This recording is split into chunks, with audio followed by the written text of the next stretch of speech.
या अल्लाह, मुझ पर और मेरी दोनों बेटियों पर अपना रहम बरसा, उन्हें गलत लोगों से दूर रख। ईद के इस पाक मौके पर मेरे परवरदिगार, मेरी तुझसे यही दुआ है, मेरी दुआ को तू अता फरमा। अम्मी जान, आपका सिला हुआ सूट तो बहुत सुंदर है। आपको पता है, मेरी सभी सहेलियों ने मेरे सूट की बहुत तारीफ की है।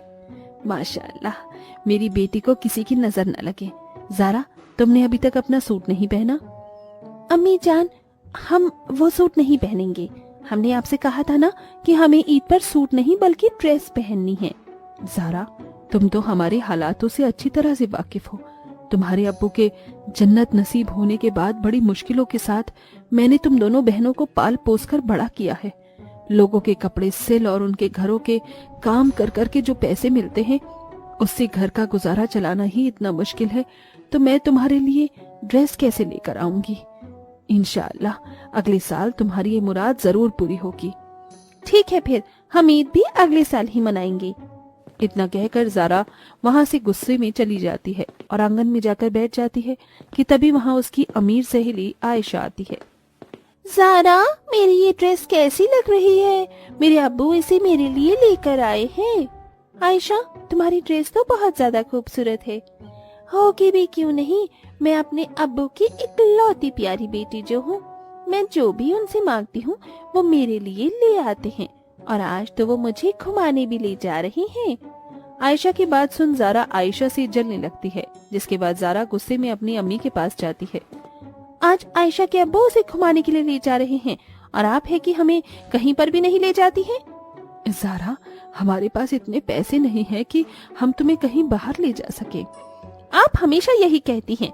अगर आज अब्बू जिंदा होते तो हमें ऐसी छोटी छोटी चीजों के लिए तरसना नहीं पड़ता। अपनी बेटी की बातें सुन फातिमा की आंखों में आंसू आ जाते हैं, लेकिन ज़ारा को इससे कोई फर्क नहीं पड़ता। कहने को ज़ारा और रूहाना दोनों सगी बहनें थी, लेकिन दोनों ही एक दूसरे से बहुत अलग थी। जहाँ रूहाना पढ़ाई में अच्छी होने के साथ साथ घर के सारे कामों में भी अपनी माँ का हाथ बटाती, खुदा की सच्चे दिल से इबादत करती, वहीं ज़ारा हमेशा अमीर बनने का सपना देखती है और लोगों से जलती। ऐसे ही समय गुजरता रहता है और अब दोनों बहनें बड़ी हो जाती हैं। अम्मी जान, देखिए, हमने पूरे कॉलेज में टॉप किया है। माशाअल्लाह, मैं जानती थी कि मेरी बेटी ही इस साल कॉलेज में टॉप करेगी। ज़ारा बेटी, तुमने अपना रिजल्ट नहीं बताया। अम्मी जान, बताने लायक होगा तो हम आपको बताएंगे ना। हमारे सिर्फ 50% आए हैं। हमने आपसे पहले ही कहा था कि ये पढ़ाई वढ़ाई हमारे बस की बात नहीं है। हम शहर जाना चाहते हैं, नौकरी करना चाहते हैं। ज़ारा, तुम फिर शुरू हो गई। मैंने तुमसे कितनी बार कहा है कि तुम शहर नहीं जाओगी। लेकिन क्यों अम्मी जान? क्या हम जिंदगी भर इस करीबी में ही रहें और कभी इस करीबी से बाहर नहीं निकले? बेटा, हमें खुदा ने जितना दिया है हमें उसमें ही खुश रहना चाहिए। ज्यादा पाने की चाह इंसान को बर्बाद करके रख देती है। अम्मी जान, अगर ज़ारा इतना कह ही रही है तो उसे शहर जाने दीजिए ना। क्या पता उसकी तकदीर में खुदा ने कुछ अच्छा लिखा हो। लेकिन अम्मी जान, खुदा के वास्ते उसे जाने दीजिए। अपनी बड़ी बेटी की बात सुन फातिमा ज़ारा को शहर भेजने के लिए मान जाती है, जिसके बाद अगले दिन होते ही ज़ारा शहर जाने की सारी तैयारी कर लेती है। ज़ारा, ये ताबीज मैंने तुम्हारे लिए बनवाया था। ये तुम्हें सारी बुरी नजर से बचाएगा। इसे कभी अपने हाथ से मत उतारना। फातिमा रूहाना नम आंखों से ज़ारा को रुखसत करते हैं। ज़ारा के शहर पहुंचते ही जल्दी एक अच्छी नौकरी उसे मिल जाती है, जिससे अब आराम से वो अपनी ऑफिस की कुछ फ्रेंड्स के साथ ही एक फ्लैट लेकर रहने लगती है। शहरी तौर तरीके और वहाँ के लोग देखकर अब ज़ारा धीरे धीरे शहरी लोगों की तरह बनने लगती है। उनकी तरह कपड़े पहनना, खाना खाना, बाहर घूमना अब ज़ारा का एक नया शौक बन गया था। ज़ारा, कैसी हो तुम? वहाँ सब कुछ ठीक तो है ना? और तुम नमाज तो वक्त से पढ़ती हो ना? हाँ बाजी, मैं 5 वक्त की नमाज पढ़ती हूँ। आप फिक्र मत करो, मैं यहाँ पर बहुत खुश हूँ। अल्लाह तुम्हारे सारे ख्वाबों को जल्दी पूरा करे। शहरी हवा लगने की वजह से अब ज़ारा शराब भी पीने लग गई थी और पूरी तरह से अपनी पुरानी जिंदगी को भूलकर एक नई जिंदगी में घुल जाती है। ऐसे ही समय गुजरता रहता है और फिर से रमजान आने वाले होते हैं। आराम से, ये लीजिए, पानी पीजिए। कुछ दिनों से तबीयत कुछ ठीक नहीं लग रही है, दिल भी काफी घबरा रहा है। रूहाना, तुम जल्दी से ज़ारा को कॉल करके कुछ वक्त के लिए उसे यहाँ बुला लो। वैसे भी अब रमजान आने वाले हैं। ठीक है अम्मी जान, मैं कॉल करती हूँ। ज़ारा, रमजान आने वाला है और अम्मी जान की भी तबीयत आजकल ठीक नहीं चल रही है। वो तुम्हें बहुत याद कर रही हैं। तुम जल्दी से गांव वापस आ जाओ। बाजी, हम शहर में भी रोजा रख सकते हैं, गांव आने की क्या जरूरत है? तुम्हारे लिए शहर में रहना अम्मी जान की तबीयत से ज्यादा जरूरी हो गया है क्या? रोहाना की जबरदस्ती करने पर ज़ारा को ना चाहते हुए भी अपने गांव वापस आना पड़ता है। या अल्लाह, ज़ारा, तुम्हारा हिजाब कहाँ है और ये तुमने कैसे कपड़े पहने हुए हैं? अम्मी जान, ये तो आजकल का फैशन है। शहर में सभी लोग ऐसे ही कपड़े पहनते हैं। चलिए अब मैं थोड़ा आराम कर लेती हूँ, बहुत थक चुकी हूँ। ज़ारा का ऐसा बर्ताव देख फातिमा रोहाना दोनों ही हैरान होती हैं। ऐसे ही 2 दिन गुजर जाते हैं और अब रमजान का पहला रोजा होता है। सहरी के लिए रोहाना और फातिमा जल्दी उठती हैं और सहरी की तैयारी करती हैं। वहीं ज़ारा अभी तक सो रही होती है। ज़ारा, उठ जाओ, सहरी का वक्त हो गया है। उठ रही हूँ बाजी, बस 5 मिनट और। ज़ारा उठती है और सहरी के लिए बैठ जाती है। ये क्या ज़ारा, एक तो तुम इतनी लेट उठी हो और ऊपर से सहरी करने के बजाय फोन चला रही हो। अम्मी जान, आप बिना जब देखो मेरे पीछे पड़ी रहती हैं। अब मैं वो गांव की पहली वाली ज़ारा नहीं, बल्कि शहर की ज़ारा बन चुकी हूँ और मुझे बहुत काम होते हैं।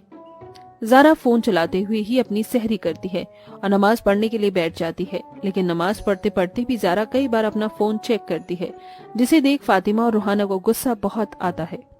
ज़ारा, सुबह से तुम फोन चला रही हो, रोजे में इतना फोन कौन चलाता है? जोहर की नमाज का भी वक्त हो गया है, चलो चलकर नमाज पढ़ो। अरे बाजी, अब आप अम्मी जान मत बनिए, हम नमाज पढ़ लेंगे, अभी बहुत वक्त है नमाज पढ़ने में। ज़ारा का जवाब सुन रोहाना उससे कुछ नहीं कहती और खुद जाकर वजू कर नमाज पढ़ती है और कुरान शरीफ पर अपने परिवार के लिए दुआ करती है। वहीं ज़ारा रोजा रखकर पूरा दिन आराम से लेटे लेटे अपना फोन चलाती है। ऐसे ही समय गुजर जाता है। या अल्लाह, ज़ारा, खुदा का खौफ करो। एक तो तुमने सुबह से फजर की नमाज के बाद कोई नमाज नहीं पढ़ी, ना ही कुरान शरीफ पढ़ा है। ऊपर से इफ्तार में भी तुम अपना फोन चला रही हो। खुदा कहर से बचाए तुम्हें। अगर खुदा को मुझ पर कहर बरसाना होता तो वो कब का बरसा देते। उनके पास क्या कोई और काम नहीं है? अस्तगफिरुल्लाह, ज़ारा, तुम कितनी बदतमीज हो गई हो। अपनी अम्मी और बहन की बात सुनकर भी ज़ारा के कान पर कोई जू नहीं रेंगती और वो बस अपना फोन चलाने में ही लगी रहती। जहाँ रूहानी रोजा रखकर घर के सारे काम करती, 5 वक्त की नमाज पढ़ती, कुरान शरीफ पढ़ती, अपने परिवार के लिए दुआ करती, वहीं ज़ारा बस पूरा दिन अपने फोन में ही लगी रहती है। ये डॉक्यूमेंट किस चीज के हैं? एयर होस्टेस के लिए फॉर्म भरे हैं, उसी के डॉक्यूमेंट है। अल्लाह से दुआ करना एयर होस्टेस के लिए सिलेक्ट हो जाओ। क्या कहा आपने? आप एयर होस्टेस बनेंगे? आपने कभी अपनी शक्ल देखी है? एयर होस्टेस बनने के लिए अच्छी शक्ल का होना भी बहुत जरूरी है और साथ साथ एक फैशन सेंस की भी बहुत जरूरत है। मुझे पता है, लेकिन जरूरी नहीं कि हमें कुछ बनने के लिए अपने इल्म को छोड़ना पड़े। मुझे खुदा पर पूरा भरोसा है, वो जरूर मुझे कामयाब करेगा। रोहाना की बात सुन ज़ारा मजाक उड़ाते हुए चली जाती है। ऐसे ही दिन गुजरने लगते हैं। ज़ारा बेटा, रोहाना ने तो अपना कुरान बख्शवा दिया है, तुम कब बख्शवाओगी अपना कुरान? क्या अम्मी जान, जब से आई हूँ तब से आप मेरे पीछे पड़ गए हो। मुझे ऐसी चीजों में जरा भी इंटरेस्ट नहीं है, समझिए आप। इतना कहकर ज़ारा वहाँ से जाने लगती है कि तभी अचानक ज़ारा को चक्कर आ जाता है और वो बेहोश हो जाती है, जिसे देख फातिमा और रोहाना जल्दी से डॉक्टर को बुलाते हैं। डॉक्टर के घर पहुंचने से पहले ही अब ज़ारा के पूरे शरीर पर लाल लाल दाने निकल आते हैं और डॉक्टर की चेकअप करने पर सबको पता चलता है कि ज़ारा को चिकन पॉक्स हो गया है। या अल्लाह, मेरी बच्ची को क्या हो गया है? अम्मी जान, आप फिक्र मत कीजिए, मैं अल्लाह से दुआ करूंगी कि वो मेरी बहन को जल्दी ठीक कर दे। रोहाना रमजान के पूरे महीने अपनी बहन के ठीक होने के लिए अल्लाह पाक से दुआ करती है, गरीबों को खाना खिलाती है, फितरा देती है। रोहाना की इस इबादत की वजह से समय बीतने के साथ साथ ज़ारा ठीक होने लगती है। वहीं रोहाना को उसकी इबादत का फल अल्लाह पाक रमजान खत्म होने से पहले ही दे देते हैं। अम्मी जान देखिए, मैं एयर होस्टेस के लिए सिलेक्ट हो गई। अब मेरा सपना पूरा होने वाला है। बाजी, आप बिल्कुल ठीक कह रही हैं। आपकी दुआ और इबादत की वजह से ही मैं ठीक हो पाई हूँ। शहर जाकर मैंने कितनी बड़ी गलती की है, ये तो मेरा खुदा ही जानता है। میں نے رمضان، اس کی نماز، ہر ایک چیز کی بہت بے عزتی کی ہے۔ اللہ مجھے کبھی معاف نہیں کرے گا۔ نہیں زارا، اللہ پاک اپنے بندے کو ضرور ایک موقع دیتا ہے۔ تمہیں اپنی غلطی کا احساس ہوا، اسی لیے خدا تمہارے سبھی گناہوں کو معاف کر دے گا۔ ہاں میری بچی، خدا تیرے گناہوں کو ضرور معاف کرے گا۔ ابھی بھی وقت ہے، تو سچے دل سے خدا کی عبادت کر۔ اپنی امی جان اور بہن کی بات سن زارا اب سچے دل سے خدا کی عبادت کرتی ہے۔ 5 وقت کی نماز پڑھتی ہے، غریبوں کو کھانا کھلا کر ان سے دعائیں لیتی ہے۔ اب خدا کا رحم روحانہ پر برسنا شروع ہو جاتا ہے۔ ایسے ہی سمے گزرتا ہے اور ایسے ہی کچھ دن گزرتے ہیں اور عید آ جاتی ہے، جس کے بعد اب پورا پریوار مل جل کر عید کا پاک تہوار بناتا ہے۔ اسی لیے دوستو، رمضان کے اس پاک مہینے میں آپ سچے دل سے عبادت کیجیے، جس کا پھل آپ کو ضرور ملے گا انشاءاللہ۔